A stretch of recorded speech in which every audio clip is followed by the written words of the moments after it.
lose jobs. Yeah. Many new jobs will be created, I think much better jobs. We feel a responsibility to educate society as we see it. We'll be right about some things, wrong about others, and to be as good as we can at being stewards of this technology. But, you know, not everyone's going to like all of the impacts, but this is coming. This is like, this is a scientific achievement of humanity that is going to get embedded in everything we do. That was OpenAI CEO Sam Altman late last year, warning that, quote, not everyone's going to like all of the impacts of artificial intelligence. And now we're getting a clearer picture of what some of those impacts might be. A new estimate from the CEO of Anthropic, another leading AI company, says half of all entry-level white-collar jobs could be eliminated, driving up unemployment by as much as 10 to 20% in the next 5 years. Some in the tech world are pushing back. NVIDIA's CEO has said you won't lose your job to AI, but to someone who knows how to use AI. And while the public is still grappling with the pace and consequences of this technology, Silicon Valley is moving full speed ahead.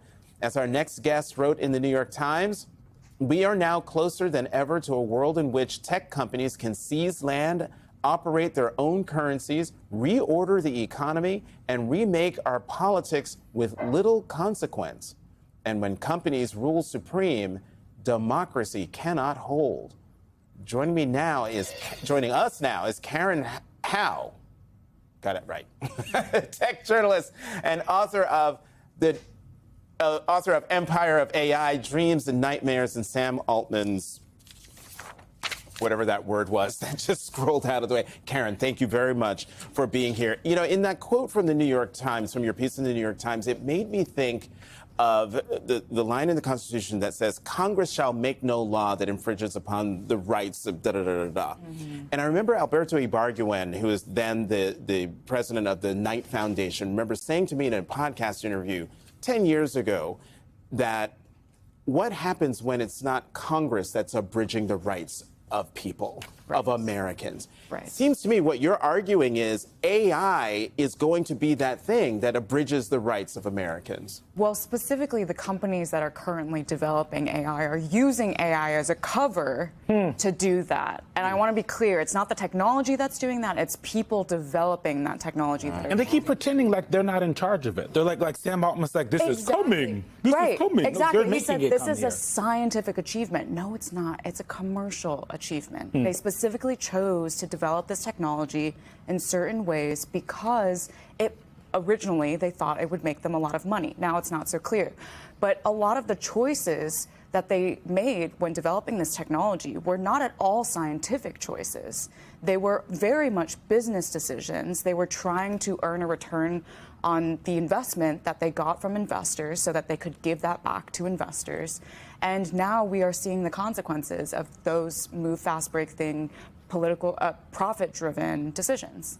You have a great new book out on this, and you two are bestseller list buddies. New York Times bestseller, right there, right above me. Congratulations! You really go into, you develop your arguments more deeply in your book. But could you talk a bit and just explain why this is an inflection point when it comes to this very powerful technology? When what baffles me is we have congressional members who have still failed to regulate social media, and now we're on the precipice of this just cataclysmic change. Absolutely, and it's so related because social media really laid the groundwork for AI because it allowed these companies to collect an enormous amount of data on people, and that is what enabled these companies to then train AI models on that data so that they can automate away people's jobs.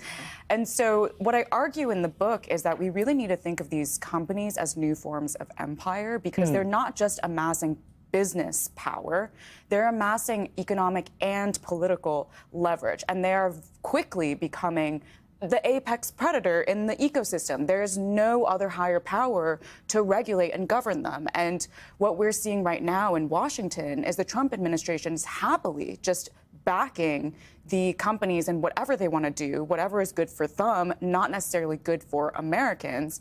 And that is why I think we are leading to a place where democracy can't hold. We cannot have a system where the average American feels like they have no control over their data, over their agency, over their future economic opportunity. They have no security or safety in the long term. Karen, what do you make of the smiley facing of executives like Mark Cuban, who argue that AI will actually create jobs rather than eliminate them? So what's so interesting is it does eliminate jobs and create jobs. But the thing that people don't say is what kinds of jobs are eliminated and which ones are created. So which ones? So in the past, when there was automation in manufacturing, what happened was the entry-level jobs disappeared, and then there were lower skill jobs created and also higher skill jobs created. But the career ladder breaks. And that's the most important impact that we will very likely see from this technology with the way that Silicon Valley is choosing to develop it right now, is that people coming in to this profession, new college graduates, will not have any more opportunities to actually learn the trade and actually be able to rise to the top. They will end up falling into those lower skilled jobs that are being created, and the people who fortunately, crossed over that hurdle before this technology automated away those jobs, they will be the ones continuing to rise. And so the gap, the chasm will increase over time. This all sounds very terrifying, but it's the morning. So I'm trying to give people a little bit. Is it too late? Has the train left the station, or are there things that can be done to pull some of this back, or is this all too late? No, it is not too late. That is one of the most important things that I hope people can take from my book is technology is never inevitable.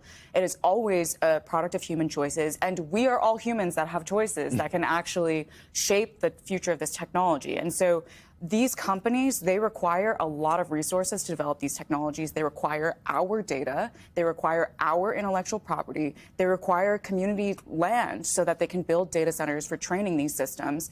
And what we've seen is a lot of different groups actually start pushing back against these companies. Artists and writers are suing these companies. Right. That is them reclaiming ownership over their data. Consumers are stopping. Artists suing. Makeup artists are suing. And there are consumers that are not using these tools either. They're saying, I don't want to actually give my data to these companies because I don't believe in them. There are activists that are protecting their land and saying, no, you cannot build a data center here unless you give us some kind of mutually beneficial agreement for allowing us. And students and teachers are rising up saying, wait a minute, what is this doing to our schools? What is this doing to our education? And so if we can do that 100,000-fold, then we will get to a place where technology will be more broadly beneficial. Karen Howard, the good, the bad, and the very terrifying this morning. Thank you, author of Empire of AI. Thank you so much for joining us. Thank you. We'll have to have you come back on as this continues to terrify all of us. Maybe kill us. We'll be back with a lot more. I'm scared.